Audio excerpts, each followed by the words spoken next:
Assalamualaikum warahmatullahi wabarakatuh. Shalom, Om Swastiastu, Namo Buddhaya, dan salam kebajikan. Salam sejahtera untuk kita semua.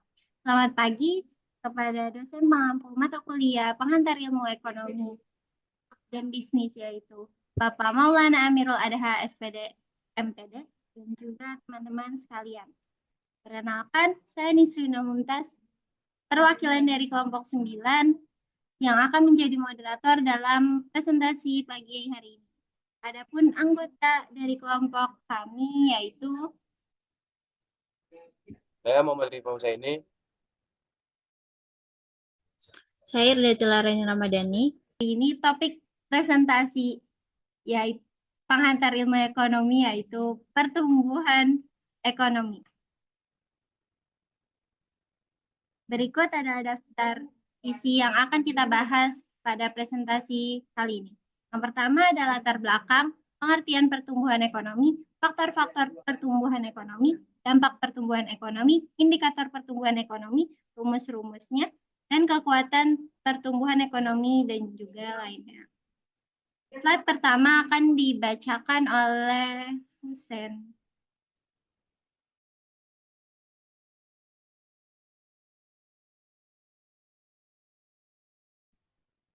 Pertumbuhan ekonomi sendiri itu adalah peningkatan kapasitas suatu negara atau wilayah dalam periode tertentu, yang biasanya diukur dengan pertumbuhan produksi domestik bruto atau PDB real. Pertumbuhan ekonomi mencerminkan seberapa baik suatu ekonomi dapat menghasilkan barang dan jasa, serta meningkatkan kesejahteraan masyarakat. Kegiatan perekonomian di dunia tak lepas dari peran penting pertumbuhan ekonomi. Boleh di next?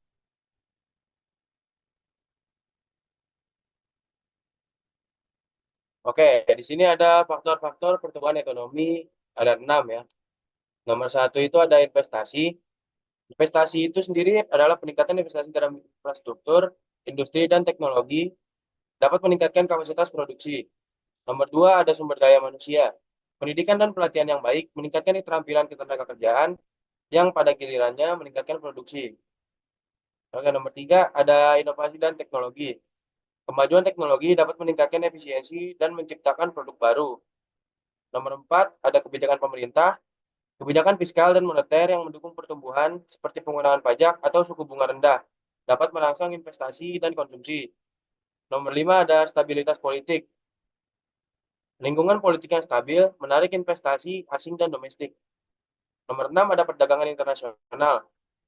Akses ke pasar global dapat meningkatkan permintaan untuk barang dan jasa serta memberikan peluang untuk investasi. Oke, boleh di next.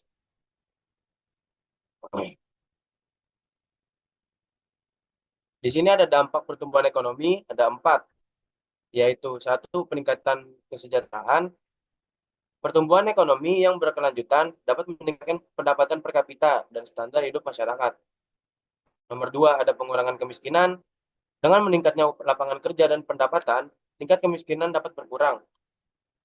Yang ketiga, ada pembangunan infrastruktur.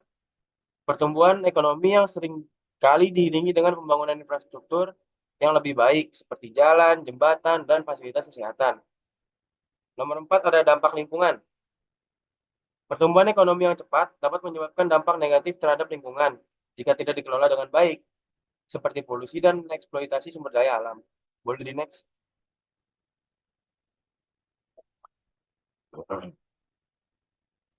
Indikator pertumbuhan ekonomi sendiri itu juga ada 4 ya. Yang nomor satu itu ada produk domestik bruto atau PDB, ukuran total nilai barang dan jasa yang dihasilkan dalam suatu negara. Yang kedua ada PDB per kapita.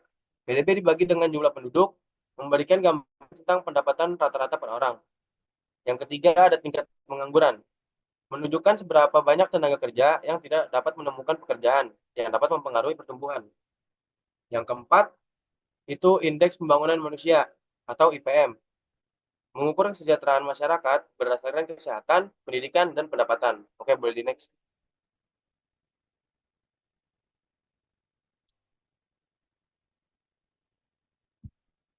Bagaimana PDB itu diukur?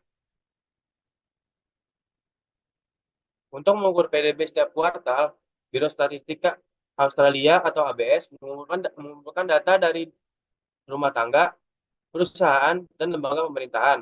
ABS kemudian menghitung PDB dengan tiga cara berbeda, dengan melihat informasi tentang produksi atau P, pendapatan adalah I, dan pengeluaran itu E secara terpisah. Ketiga definisi PDB adalah PDBP, total nilai tambah dari barang dan jasa yang diproduksi. PDBI, total pendapatan yang dihasilkan oleh karyawan dan bisnis, ditambah pajak dikurangi subsidi. PDBE, nilai total pengeluaran oleh konsumen, bisnis, dan pemerintah atas barang dan jasa akhir.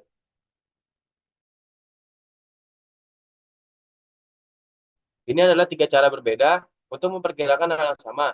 Dalam praktiknya, hasil hasil yang berbeda dapat diperoleh karena tidak pernah ada cukup data untuk membangun gambaran ekonomi yang lengkap. Banyak kegiatan ekonomi yang harus diperkirakan dan kesalahan pengukuran pun muncul. Di Australia, ABS dan para ekonom umumnya berfokus pada rata-rata dari tiga ukuran atau PDBA. Selanjutnya akan dijelaskan oleh teman saya. Oke, boleh di next. Di sini ada definisi dari PDB, yaitu total produksi barang dan jasa dalam perekonomian. PDB itu dapat diukur dari produksi, penghasilan, dan pengeluaran. Ada PDBP, PDBI, dan PDBE. Rata-rata dari ketiganya adalah PDBA. Next.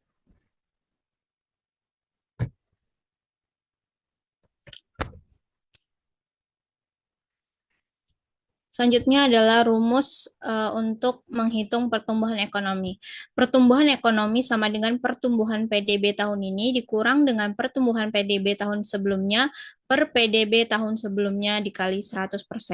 Keterangannya, PDB tahun ini yaitu produksi domestik bruto pada tahun yang sedang dihitung, PDB tahun sebelumnya yaitu produk domestik bruto pada tahun sebelumnya, lalu hasil dari presentasenya yaitu menunjukkan tingkat pertumbuhan ekonomi. Contoh perhitungannya yaitu jika PDB tahun 2024 adalah 5.000 triliun dan PDB tahun 2023 adalah 4.800 triliun, maka pertumbuhan ekonomi sama dengan 5.000 kurang 4.800 per 4.800 dikali 100%, sama dengan 200 per 4.800 kali 100%, yang artinya pertumbuhan ekonomi tahun 2024 adalah 4,17%. Boleh di next?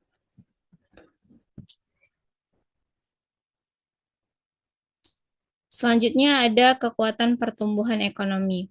Kekuatan pertumbuhan ekonomi menuju pada faktor-faktor dan elemen-elemen yang mendukung dan mempercepat laju pertumbuhan ekonomi di suatu negara atau wilayah. Nah, berikut adalah beberapa kekuatan yang mempengaruhi pertumbuhan ekonomi. Yang pertama itu adalah sumber daya alam. Ada ketersediaan sumber daya, yaitu negara yang kaya akan sumber daya seperti mineral, energi, dan lahan pertanian memiliki potensi yang lebih besar untuk pertumbuhan ekonomi. Lalu selanjutnya ada pengelolaan sumber daya. Pengelolaan yang efisien dan berkelanjutan dari sumber daya alam dapat meningkatkan produktivitas dan keuntungan. Yang kedua yaitu tenaga kerja yang terampil. Yang pertama ada pendidikan dan pelatihan. Tingkat pendidikan yang tinggi dan pelatihan yang baik dapat meningkatkan keterampilan tenaga kerja yang berkontribusi pada produktivitas. Lalu ada inovasi. Tenaga kerja yang terampil cenderung lebih inovatif dan dapat menghasilkan teknologi baru untuk meningkatkan efisiensi.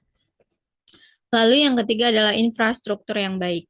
Nah, di dalam infrastruktur yang baik ini terdapat transportasi dan komunikasi. Infrastruktur yang memadai seperti jalan, pelabuhan, dan jaringan komunikasi mendukung distribusi barang dan jasa. Lalu terdapat fasilitas publik.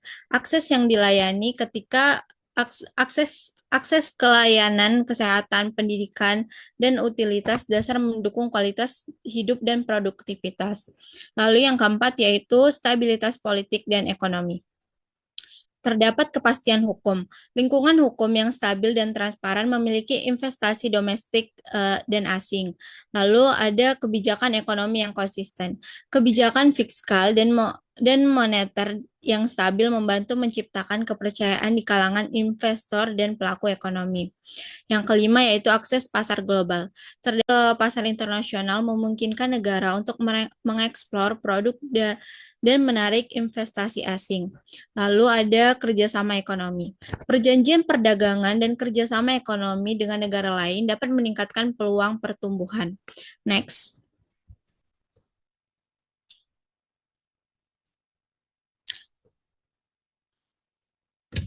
Lalu yang keenam ada inovasi dan teknologi. Terdapat penelitian dan pengembangan. Investasi dalam R dan D dapat menghasilkan inovasi yang meningkatkan daya saing dan efisien. Lalu ada adopsi teknologi. Penggunaan teknologi baru dapat memproduksi dan layanan dapat meningkatkan produktivitas. Yang ketujuh yaitu kebijakan pemerintah yang mendukung. Terdapat intensif investasi. Kebijakan yang memberikan intensif bagi investasi dapat merangsang pertumbuhan sektor-sektor tertentu. Lalu ada dukungan untuk UMKM, mendorong pertumbuhan usaha mikro kecil dan menengah dapat menciptakan lapangan kerja dan meningkatkan pendapatan. Yang terakhir yaitu kondisi sosial dan budaya, yaitu etos kerja. Budaya kerja yang positif dan etos kerja yang kuat dapat meningkatkan produktivitas. Lalu ada keterlibatan masyarakat. Partisipasi masyarakat dalam proses ekonomi dan keputusan politik dapat memperkuat pertumbuhan. Next.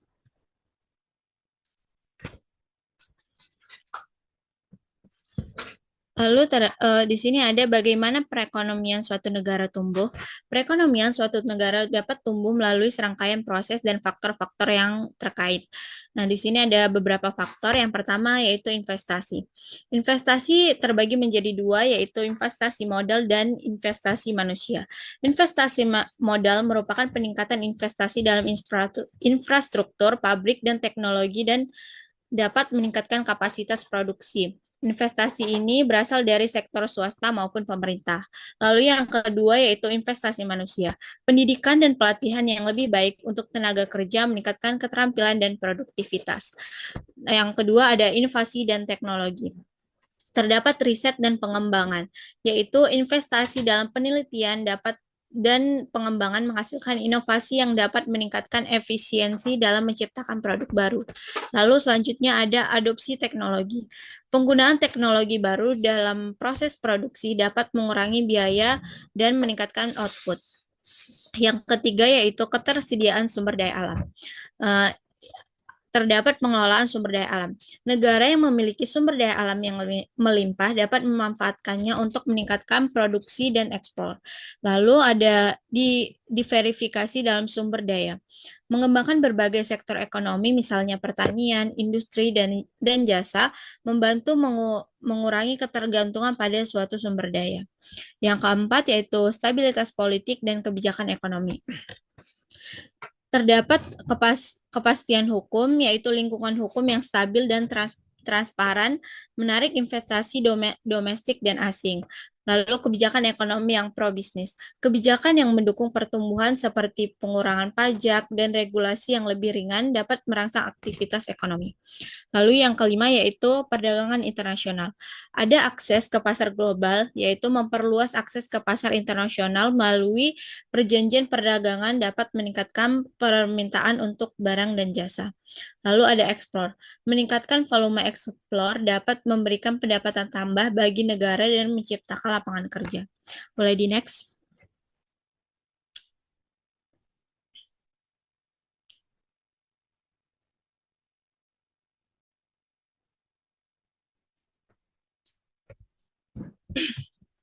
Lalu yang keenam ada pengembangan infrastruktur. Ada transportasi. Investasi dalam infrastruktur transportasi seperti jalan, jembatan, pelabuhan dapat mempermudah distribusi barang dan jasa.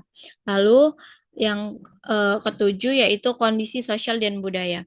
Etos kerja atau budaya kerja yang positif yang yang positif dan kuat dapat meningkatkan produktivitas. Lalu dapat melalui partisipasi masyarakat. Keterlibatan masyarakat dalam proses ekonomi dan keputusan politik dapat memperkuat pertumbuhan. Yang kedelapan yaitu dukungan dari sektor keuangan. Ada akses pembiayaan. Sistem keuangan yang baik memungkinkan akses ke modal bagi bisnis yang mendukung investasi dan ekspansi. Lalu yang terakhir yaitu kebijakan moneter dan fiskal. Kebijakan moneter yaitu suku bunga yang rendah dapat merangsang pinjaman dan investasi, sementara kontrol inflasi yang baik menjaga stabilitas ekonomi. Lalu ada kebijakan fiskal. Pengeluaran pemerintah untuk infrastruktur dan layanan publik dapat merangsang pertumbuhan. Selanjutnya akan dilanjutkan oleh teman saya.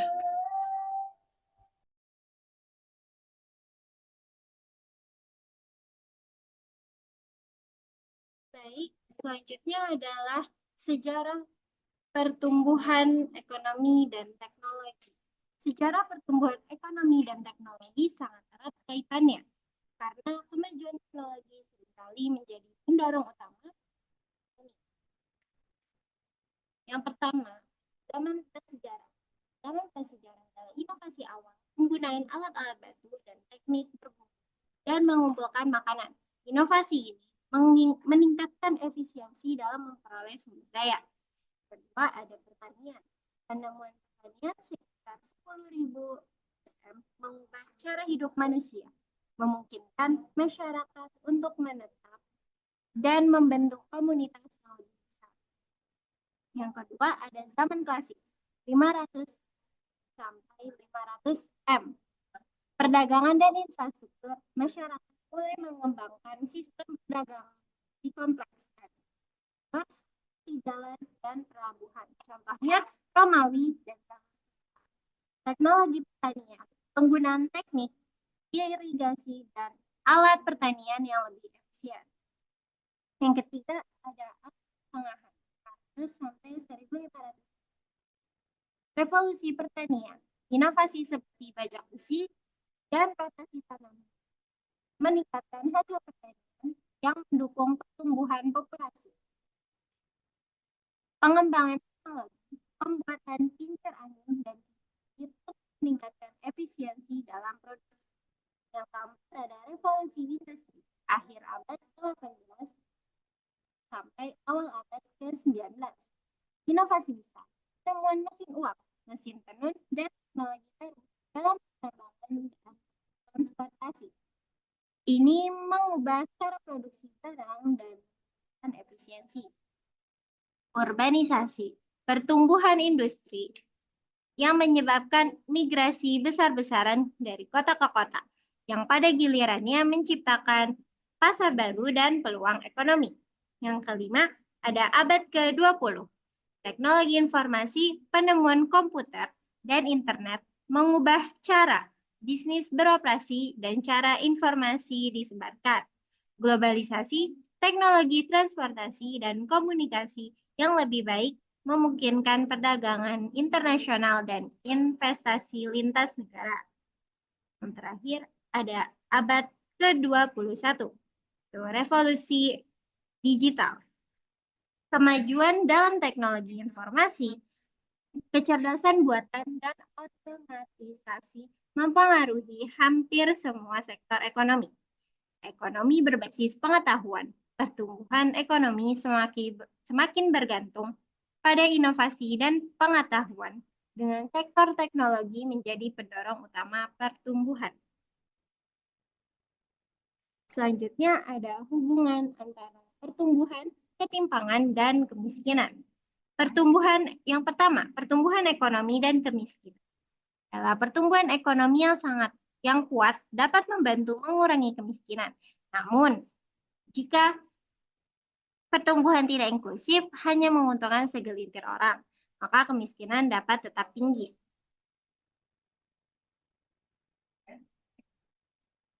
Ini biasanya diukur dengan pertumbuhan produk domestik bruto PDB Pertumbuhan ekonomi yang positif dapat meningkatkan kesejahteraan masyarakat, menciptakan lapangan kerja, dan mengurangi tingkat kemiskinan. Yang kedua ada ketimpangan dan pertumbuhan. Ketimpangan yang tinggi dapat menghambat pertumbuhan ekonomi ketika sebagian besar pendapatan terkonsentrasi di tangan segelintir orang. Daya beli masyarakat menurun yang dapat mengurangi permintaan agregat dan menghambat pertumbuhan. Yang ketiga ada kemiskinan dan ketimpangan. Tingkat kemiskinan yang tinggi seringkali berhubungan dengan ketimpangan yang tinggi. Masyarakat yang miskin mungkin tidak memiliki akses sama terhadap pendidikan, kesehatan, dan peluang ekonomi, yang membuat mereka terjebak dalam siklus kemiskinan. Oke, karena materi yang disampaikan sudah habis, maka kita ada study case yang bisa kalian jawab. Negara Y mengalami pertumbuhan ekonomi sebesar 6% selama 3 tahun terakhir. Namun, pada tahun keempat, pertumbuhan turun menjadi 3%. Penyebabnya adalah penurunan harga komoditas ekspor utama, berkurangnya investasi asing, dan kenaikan suku bunga domestik. Untuk mengatasi hal ini, pemerintah meningkatkan belanja infrastruktur dan memberikan insentif pajak bagi pelaku usaha. Pertanyaannya ada dua. Yang pertama, bagaimana dampak perlambatan ini terhadap masyarakat? Dan yang kedua, apakah kebijakan pemerintah efektif untuk memulihkan pertumbuhan?